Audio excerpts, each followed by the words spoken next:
राजीव को पुरानी और सुनसान जगहों पर जाने का शौक था। एक दिन उसने अपने दोस्तों से सुना कि शहर के बाहर एक पुरानी हवेली है जो बरसों से वीरान पड़ी है। कहा जाता था कि वहां जो भी गया वो कभी वापस नहीं आया। लेकिन राजीव इन कहानियों को सिर्फ अफवाह समझता था। रात के अंधेरे में वह अकेला उस हवेली की ओर बढ़ा। हवेली के दरवाजे पर जंग लगी हुई थी, लेकिन जैसे ही उसने उसे छुआ, दरवाजा खुद ही चरमराते हुए खुल गया। अंदर घुप अंधेरा था। सिर्फ दीवारों पर पुरानी लालटेनें लटकी हुई थीं, जिनमें मध्यम रोशनी थी। अचानक उसे लगा कि उसके पीछे कोई खड़ा है।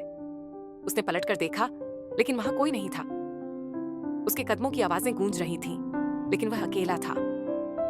तभी उसे एक कमरा दिखा जिसकी खिड़की से हल्की रोशनी झांक रही थी। जिज्ञासावश वह अंदर चला गया। कमरे के बीचों बीच एक पुरानी लकड़ी की कुर्सी थी और उसके सामने एक टूटा फूटा आईना पड़ा था। अचानक आईने में एक परछाई दिखी, एक बूढ़ी औरत जिसकी आंखें गहरी काली थीं और चेहरा डरावना। राजीव का शरीर कांप उठा।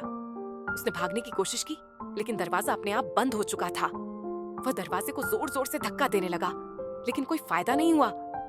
तभी एक ठंडी हवा का झोंका आया और कमरे में हल्की हल्की फुसफुसाहट गूंजने लगी। तुम यहां नहीं आना चाहिए था। राजीव का दिल तेजी से धड़कने लगा। उसकी सांसें भारी हो गईं। अचानक आईने में वो बूढ़ी औरत हंसने लगी और देखते ही देखते राजीव का प्रतिबिंब आईने में कैद हो गया। अगली सुबह कुछ गांव वालों ने हवेली का दरवाजा खुला देखा, लेकिन अंदर कोई नहीं था। बस एक टूटा हुआ आईना था जिसमें राजीव की परछाई अब भी कैद थी, हमेशा के लिए। कुछ रहस्य छेड़े नहीं जाते, वरना वे हमें ही अपना हिस्सा बना लेते हैं।